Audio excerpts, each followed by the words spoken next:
China has just made a bold move, keeping its lending rates unchanged for the fourth straight month.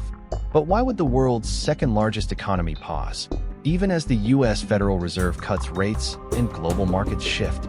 Stay tuned, because the answer reveals the real power play behind China's strategy, and you won't want to miss the truth at the end. Stay with us to find out what really happened. Before we dive deeper, let us know in the comments. Do you think China is being cautious or confident? And if you're new here, hit subscribe for daily updates on global markets and breaking financial news. China holds lending rates steady in September.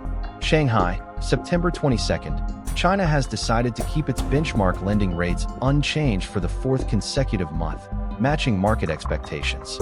This comes right after the People's Bank of China left a key policy rate steady last week, signaling a cautious stance on monetary easing. Why this matters? The decision reflects Beijing's balancing act.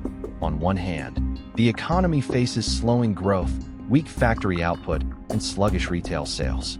On the other, trade tensions between China and the United States are showing signs of easing. Exports remain resilient, and the Chinese stock market has been surging to near 10-year highs.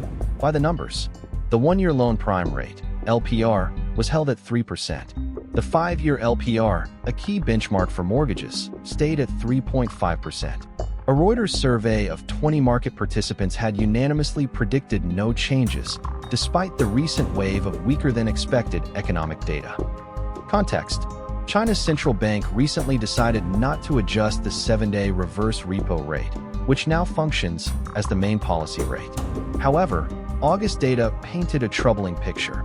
Both factory output and retail sales posted their weakest growth since last year, underscoring growing economic headwinds at home. Meanwhile, on the geopolitical stage, U.S. President Donald Trump announced that he and Chinese President Xi Jinping had made progress on a TikTok agreement and planned to meet face-to-face in South Korea within 6 weeks. Their agenda reportedly includes trade, illicit drugs, and the ongoing war in Ukraine. China's market momentum. Despite these challenges, China's stock market continues to shine.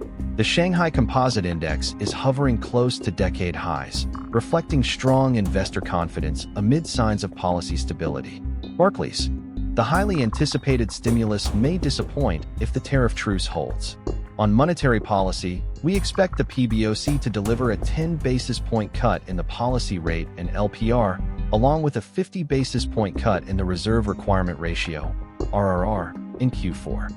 Societe Generale. The next major event for domestic policy is the upcoming fourth plenum in October, where officials will review the proposals for China's 15th five-year plan. As for PBOC policy, we still see the need for interest rate and RRR cuts, 10 basis points and 50 basis points respectively, later this year. So what does all this mean? While the Federal Reserve is cutting rates to support the U.S. economy, China is holding firm, signaling that Beijing is playing the long game. Will this cautious strategy strengthen China's economy or expose its weaknesses in the months ahead?